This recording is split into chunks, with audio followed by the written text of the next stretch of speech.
Hey, what's up, folks? All right, let's get some signal response going. And we're just a recap as folks are coming in. If you're new to the signal response, it's just me responding to the audience that Bill Whittle and I have in the show that we do called the Virtue Signal. And thank you guys so much for the positive feedback and wanting to see me over at billwhittle.com.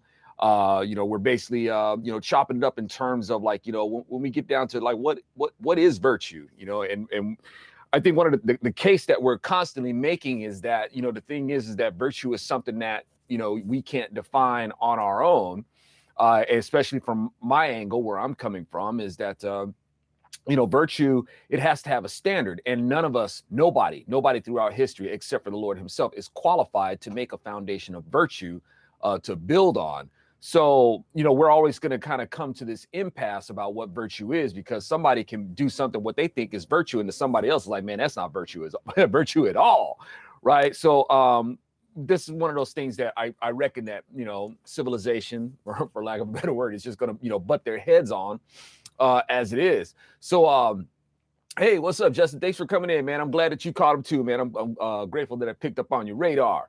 They try to keep me off the radar. So I really appreciate you stopping in.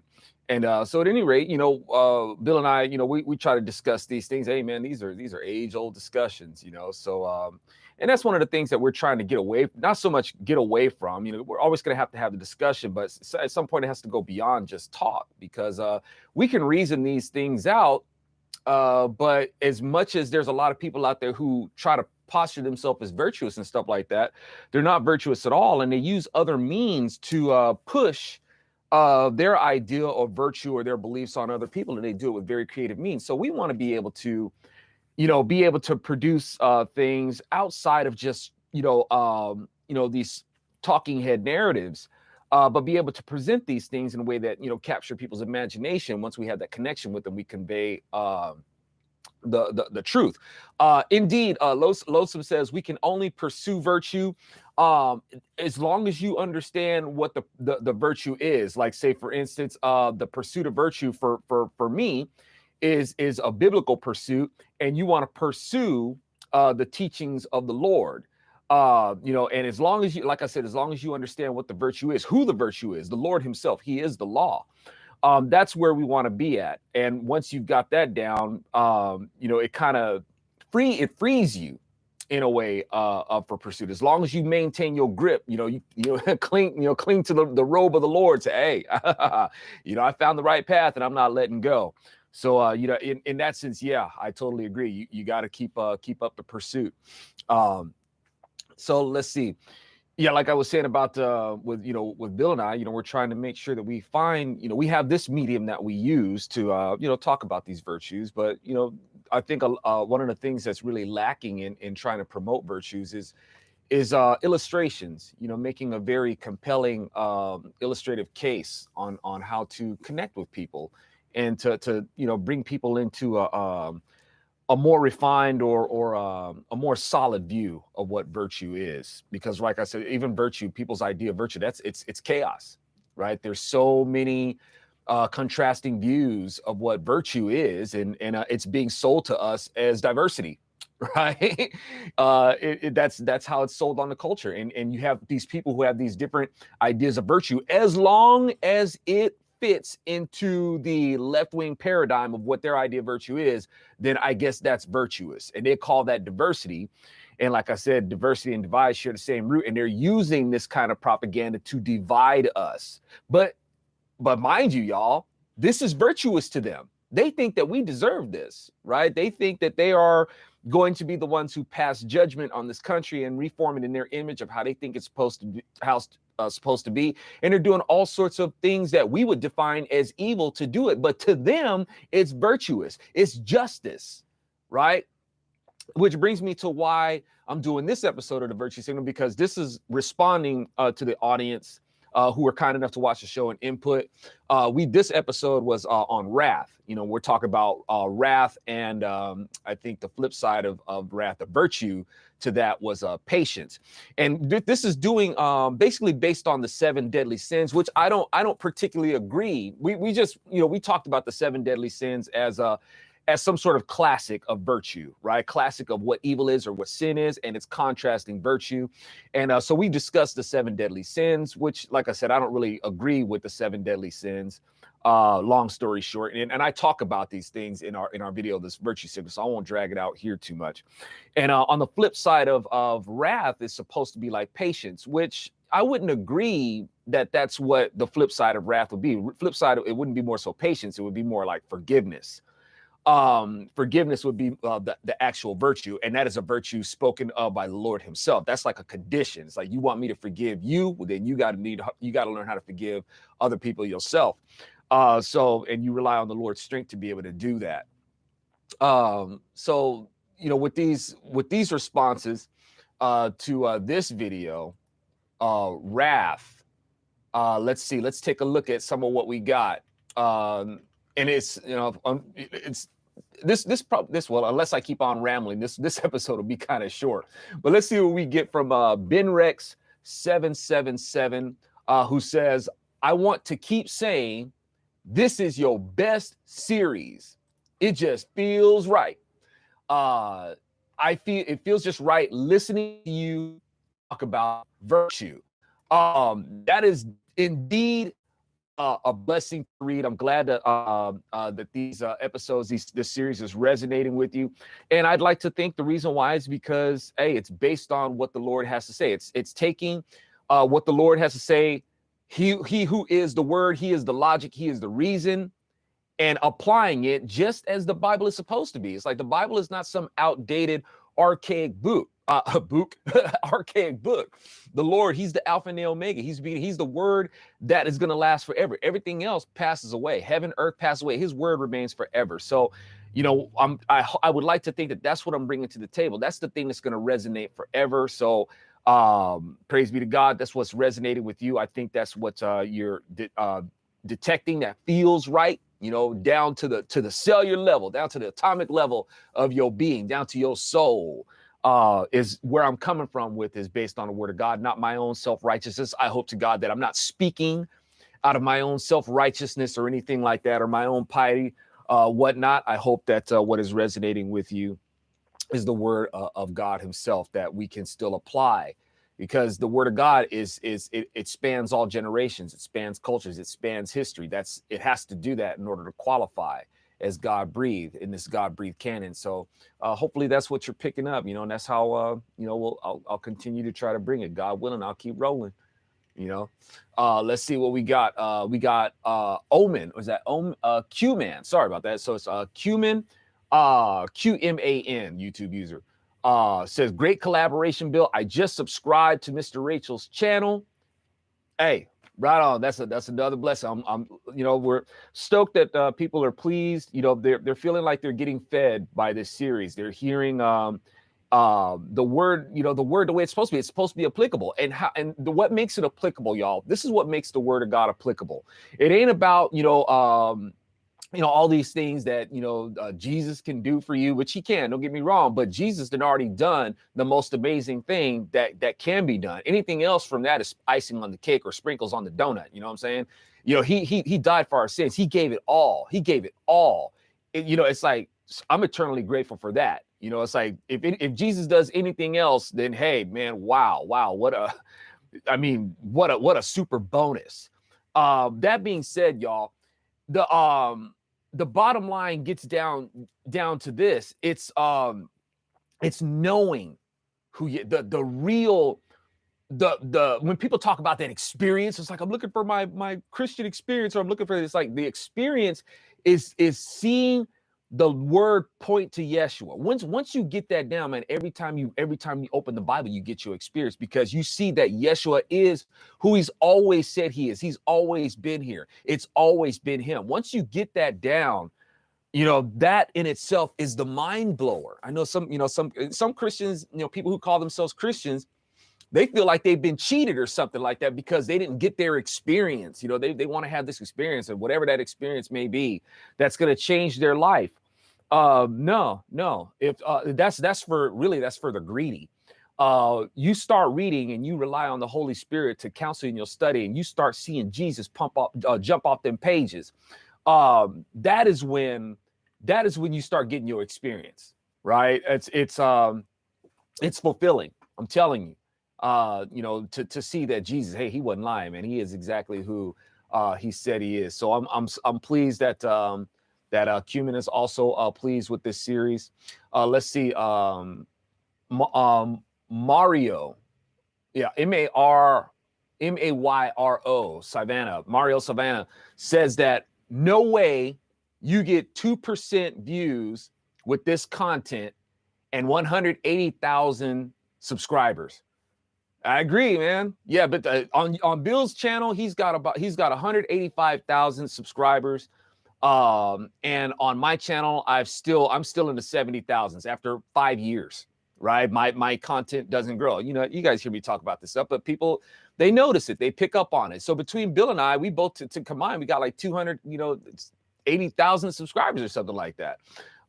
So 250, so my math sucks, but it's definitely it's definitely like for my channel, for 70,000 plus subscribers, I only about 1% of my subscribers see my stuff, right? So that's either because my stuff really sucks and the thrill is gone with my audience, or because my stuff is still, after all these years, intentionally blocked. It's been that way on Facebook. Y'all, the way at the rate my content was going, I should have had about 500,000 subscribers by now, right? If my stuff wasn't blocked, right? 500,000, I'm sure, at least 500,000 subscribers on YouTube by now. On Facebook, my count has been about 100,000 for the past 5 years. It won't grow past that. It's 100.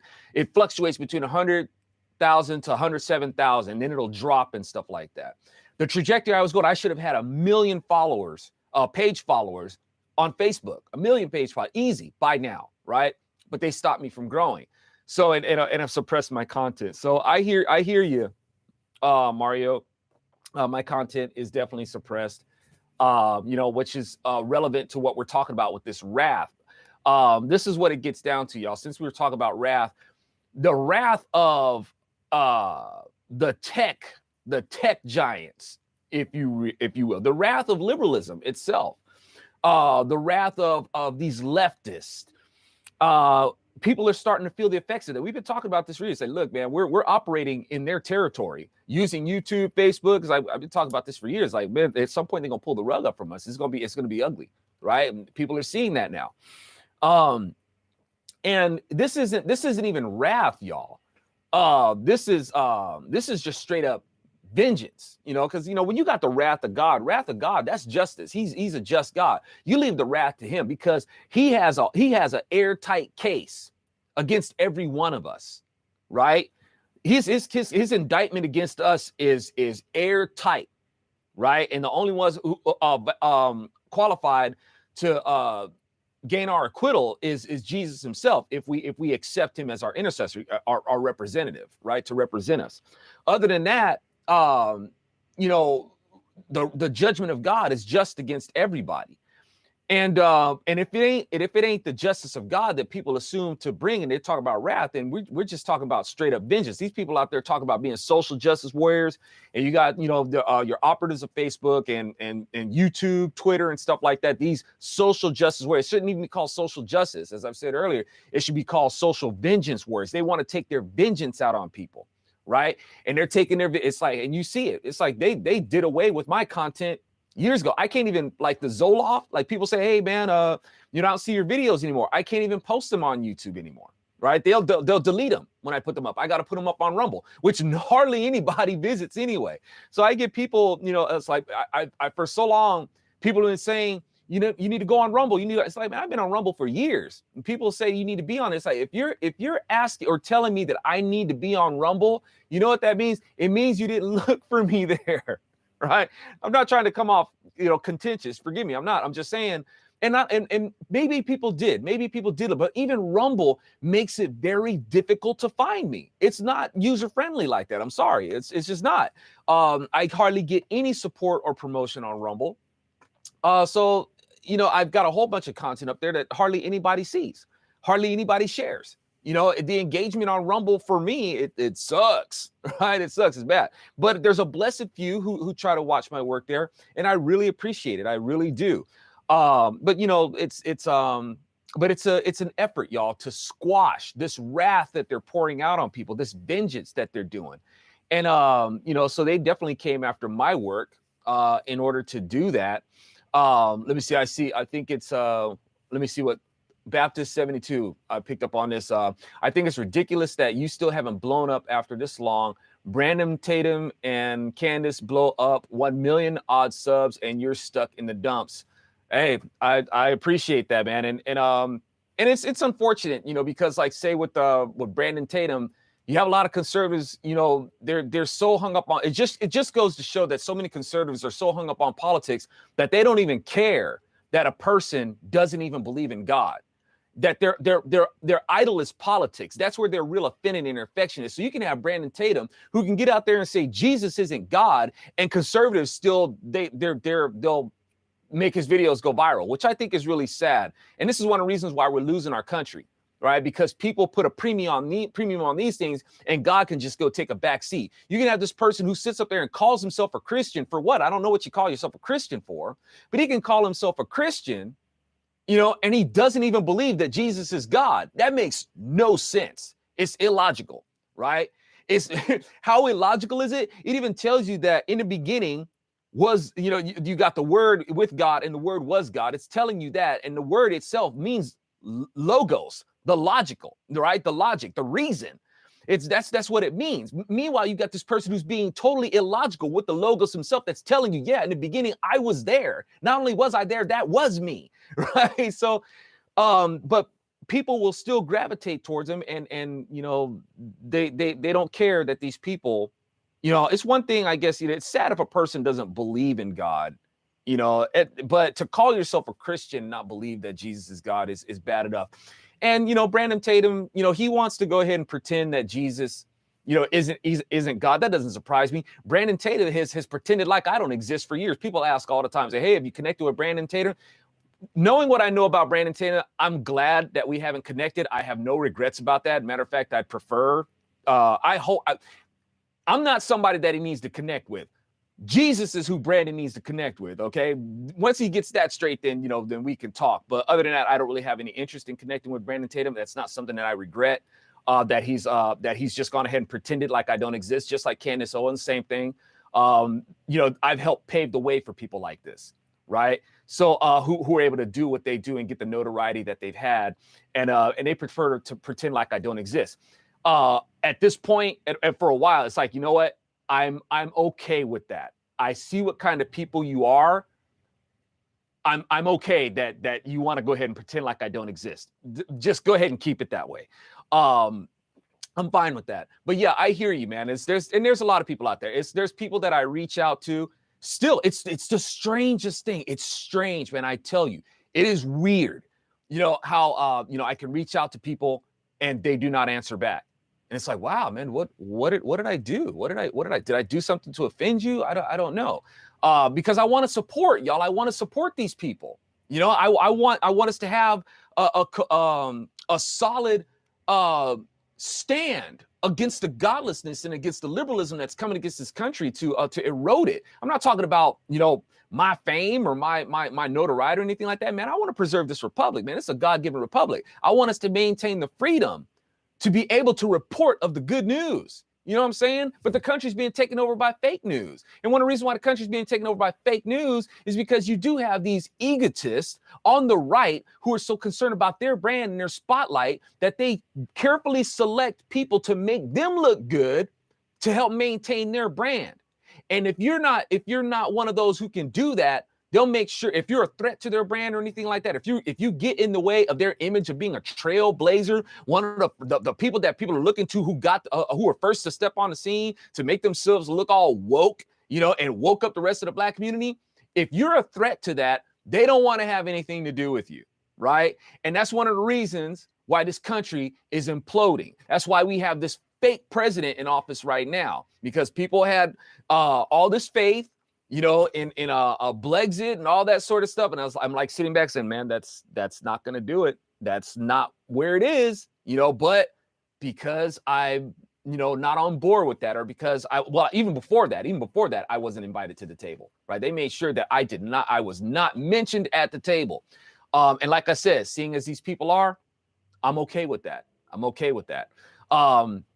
So no hard feelings, but I see how these people are, and they're just not people I want to be involved with. So let's see. And I'm glad to see that, and I don't mean this in a bad way. As Lonesome Dave says, is after I heard his views on Jesus, I was out of there. That's comforting, and at the same time, it's good to know that Jesus is paramount, right? Number one, it's like, look, man, if you're gonna sit up there and call yourself a Christian and say that Jesus ain't God, then I'm out. You lost me, because from there, it's like, I don't even know what your version of the truth is. What do you base your truth on? If you can't even get that straight, I can't trust anything else that you say. You're gonna look at the word of God and then you're gonna say that Jesus ain't God. Why should I trust anything else that you have to say? And the sad part of it is, man, is the arrogance that he talks about. It's like, basically, it's like he's sitting at home, all laid out. It's like, you gonna talk about the word of God that way? It's like, man, are you in your drawers or something like that? I mean, it's like, I don't know. It's like it doesn't look right. Right. And it's like, in the same arrogance, I think if I understand correctly, he was a police officer. It's like, man, if you're going to take the same kind of arrogant position in talking about our most high king and priest, God himself, right? If you're going to talk about him in that manner, with that kind of posture and stuff like that, with that kind of arrogance, it leads me to believe that that's how you dealt with people in uniform. You can't even honor our most high king and priest when you talk about him. I can't trust that when you were a police officer, and maybe that's one of the reasons why people think that police officers are so arrogant, and police officers out there be treating people like crap. I can't even see this guy talk about Jesus with reverence. So why should he even treat the people that he's supposed to be serving with reverence? I just see arrogance, right? So I don't know. Now, I'm not trying to say that that's how he was, but that's a pretty good indicator. You gonna talk about Jesus like that? So why should I think that? And this is probably one of the reasons why people think that cops overall have a bad rep and are just arrogant, and a bunch of bullies, right? And that's what he sounds like. He sounds like a bully, right? It's like challenging people to come and test him on this and stuff like that, and it just doesn't look good, But I didn't come on here to talk about Tatum. He's got enough attention. So those are just my observations. Hey, John Del Salvo says, love that shirt. Hey, thank you, man. I'm glad that you dig it. They're available at my website, bronzeserpentmedia.com. I hope you decide to sport one, man. I bet it'll look real good on you. All right. So let's see. Back to addressing those who are weighing in on the virtue signal. Now, this is let's see. We have and one more thing that I wanted to say about with this me getting 1%, 2% of views. It's like I tried to say, y'all, and I've been saying this for a long time. We got conservatives, they talk about being the sleeping giant. The sleeping giant is getting whooped by the tech giants. Okay. Conservatives, too many conservatives talking about that sleeping giant thing for a long time, to which I say, why is the giant always sleeping? Right? The giant sleeps too much. You've awakened the sleeping giants. The tech giants then came in and are whipping behind. Or when they boast about being the silent majority is getting whooped by the noisy minority. Okay. So these things, these things really need to be rethought, and the language needs to change, not the principles, but the language. And I've been saying that for years. But I hope maybe something good got to come out of this. Some sort of awakening has got to come out, where conservatives need to understand. And a lot of conservatives have just shut me out too. It's just not the shadow ban. A lot of, because I tell conservatives what they need to hear. It's like they want to listen to these people tell them what they want to hear, and tell them that liberals are dumb and liberals are this and liberals are that, and we need to be about MAGA and from my cold dead hands and stuff like that. They want to hear all that prideful, boasting, fire breathing talk. But it's like they don't want to hear that, hey, you might not want to do this. You say that, and already they don't want to do anything with you anymore, right? They just want the red meat of feeling like that puffs them up. They want that yeast. They want to get puffed up. I don't do puff uppery, right? I'm not here to puff up conservatives. I'm here. That's not what I do. We talk truth, right? I talk truth from a biblically conservative perspective, right? That's where I come from. But I'm not going to just sit here and tell people. I'm not an ear tickler, right? I'm not a biblical ear tickler. I'm not a political ear tickler. I try to tickle the funny bone. I try to be fun. I'm not a comedian, but I try to be funny, right? I'll try to do that. But as far as my politics go, I don't do no ear tickling, man. I'm saying, look, man, you might not want to do this. This is not going to, I'm trying to help you. This is not going to help you if you do this. And conservatives, it seemed like too many, what they wanted was people to apologize for them, especially when it comes to black folks. Right. And since I wasn't going to be the black guy, because they put me out there a lot like that. It's a black guy, black reporter does this, and black reporter says this about Obama.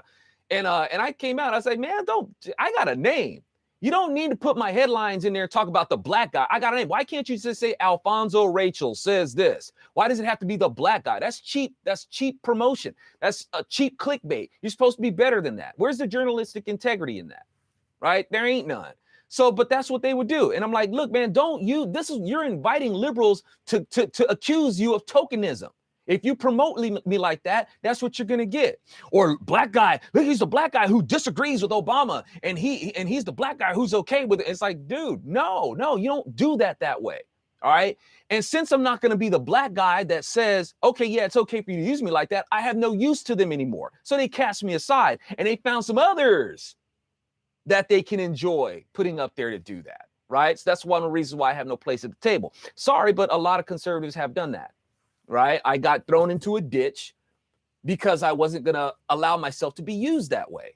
And, because of that, I guess I got to pay the consequences. But it's not about, trust me, y'all, I don't do it because of my own personal integrity or anything like that. I do it because it doesn't do you any favors. I'm telling you, that does not help you. I tried to tell conservatives that a long time ago. It doesn't help you, but they still try to lean on stuff like that. And and it's not turning out good, is it? It's not working. Right? It's not working. The country is becoming more and more divided.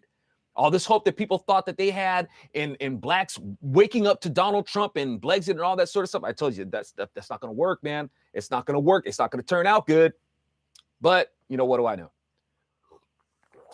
So at any rate, let me see. Let me jump to this guy. The combat mechanic. All right, combat mechanic. So he says, I served two tours in Afghanistan and in Iraq. There is no God, Bill. Trust me. We're grateful to you for your service. Now, but just because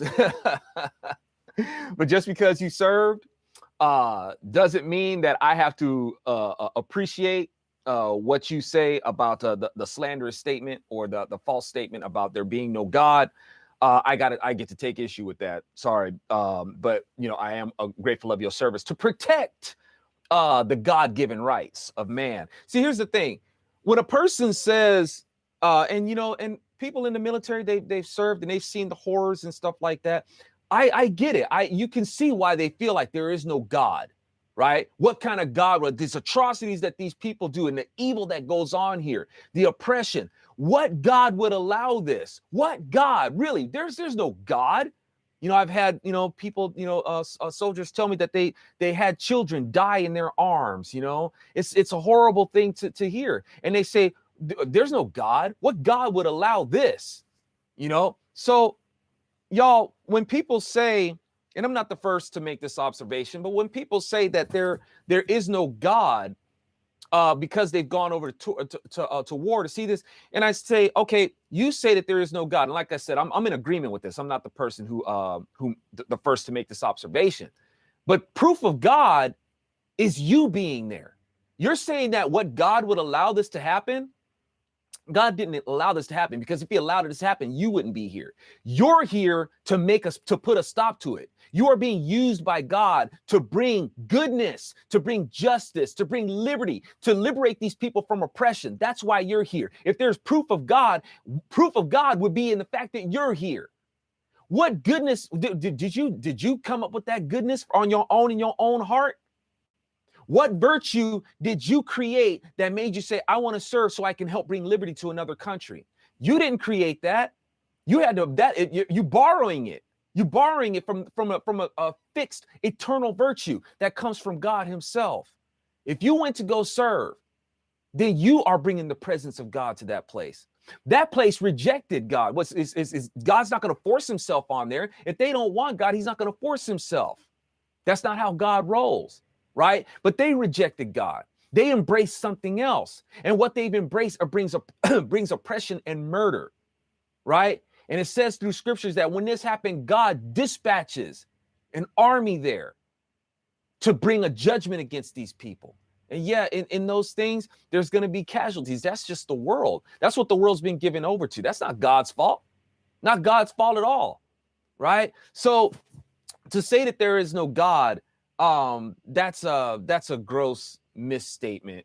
And if you're not going to help anybody by saying there is no God, because from there you have nothing to base goodness on. You have nothing to base justice on. You have nothing to base liberty on. You have nothing to base anything that is actually right. It'll always be obscure.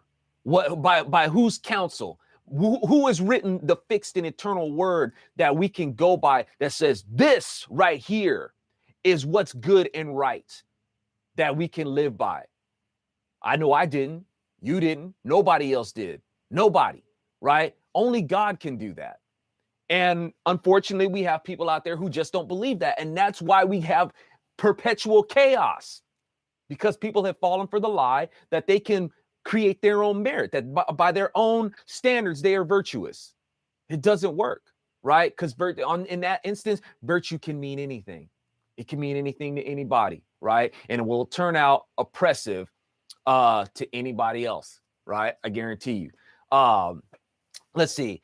One more comment to address with on the virtue signal. I'm going to be responding to Messiah Lives Ministries. I have to wonder why I just signed up on the $20 plan if this video shows up on Bluetooth or YouTube before it even shows up on your website or Rumble. Okay, there's I've seen this concern a couple of times, and I'm going to address this again.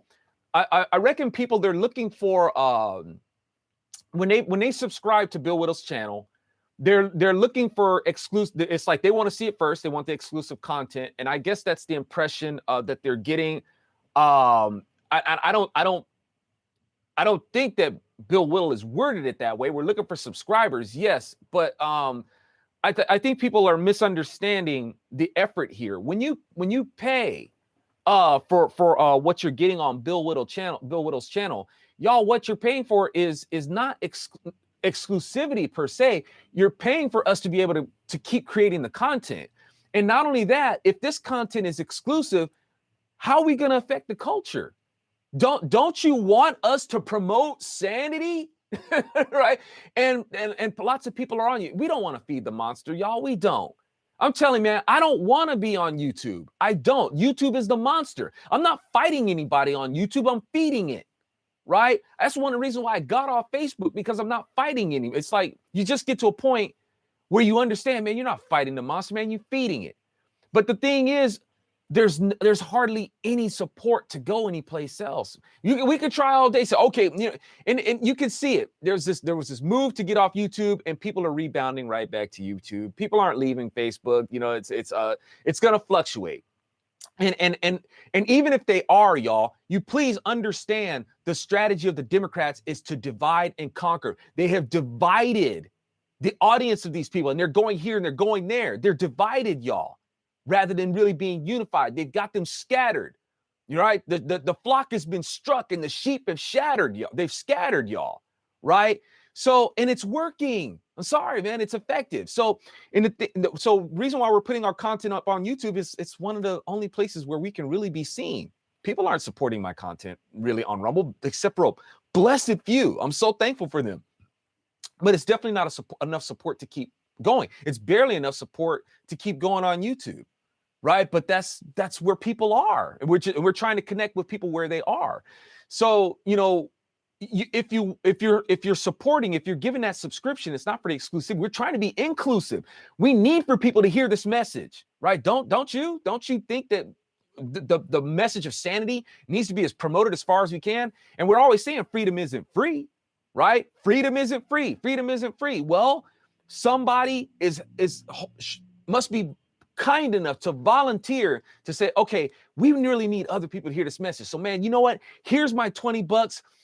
Godspeed, get out there, go forth and get this message out there. I would like to think that that's the attitude. Support, do it not just to keep it to yourselves. The message isn't meant to be a candle kept under a basket, y'all. It's supposed to be put up in the window so people can see it. Isn't that what you want? So that's what we're trying to do. And I'm sorry if anybody feels cheated that other people are seeing this content on YouTube before you see it on Rumble or see it on Bill Whittle's site. Y'all were trying to get sanity out there. I thought that's what you wanted to support, you know? So that being said, I hope that clears things up on that. Let me see. Just wanted to see some input on here really quick. Maybe I can address some of y'all's input because I am so grateful for you guys tuning in. I don't want to leave y'all hanging, just be talking about other people's input on another channel.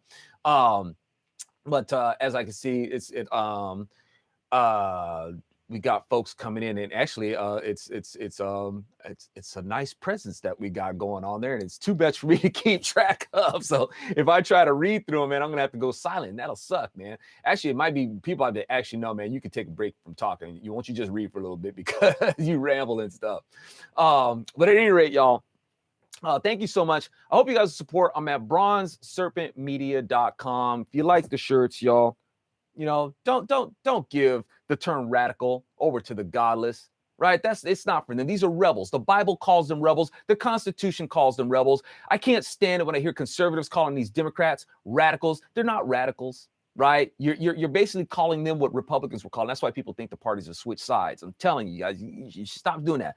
Get this shirt and get out there and represent what real radicalism is. Jesus is the one true radical, right? So we want to be following in his footsteps. You can get the mugs, you know, the Zoloft. I'm trying to keep the Zoloft going, y'all. As you know, YouTube canceled. They delete them when I put them. I haven't put up the Zoloft on YouTube in like a year because they take them down when I put them up, and hardly anybody watches them on Rumble. You know, so I don't have the support to keep doing them. But I would like to bring the Zoloft back. I'm trying to. The support's just not there. But in the meantime, I hope that y'all will support, you know, the Zopium Den. I'm still able to do those, and you know, and hopefully you guys check out the music. You know, a lot of conservatives out there that are complaining about these kinky liberal artists out there like Cardi B and all that sort of stuff. I'm telling you guys, they're not gonna stop doing what they're doing. What you do is that you support a competitive market against it, and conservatives don't do. They have more energy to complain about these people, but don't have the energy to support a competitive market against it. And you know, I don't know, unless conservatives really start doing that. You know, it doesn't, y'all, it doesn't matter if the music is your cup of tea or not. I get that. I totally understand. Do you think a lot of this stuff, when these record producers put these money behind it, you think they really care for that kind of music? A lot of them don't, right? They don't, but they have an agenda, and that's why they do it, right? Because of the messaging in it and what it does to the culture. That's why they do it. And of course, it fills their pockets. It ain't like they really care about the music themselves. They just see the effects that it has, and that's why they do it. I'm trying to tell conservatives, try to follow the same format. Have the vision to see the effect that it's going to have, right? It ain't all about whether it's your cup of tea or not. You just have to at least know if it's decent. Like, say, for instance, I'm not particularly crazy about country music, but I know when a song is well done or not. It's like, okay, that song is well produced. And I don't particularly care for the genre, but it's well produced, and I know that it will sell, right? It's different kinds of genres. It's like, yeah, I may not particularly care for that kind of genre, but I know that it's done well. It's executed decent enough to be able to make its mark in the culture. And a lot of times with conservatives, they just don't do that. It's all about, if I don't like it, I don't like it, and I don't care what kind of potential it has, and I don't care about the message, and I don't care about this, and I don't care about that. Just give me the politics. Give me the red meat politics. And I'm telling you, that doesn't work, y'all. You're seeing it. If you're seeing it, it doesn't work, right? Conservatives they got to learn to support that market of competitive content, creative content, to compete against what these nuts are doing. All right. Anyway, y'all, I'm gonna start. Thank you, Juniper. Came in and just made my day. Right, your music is good. Blessings, Sledge on, and thank you. All right, y'all. We'll talk again soon. Blessings.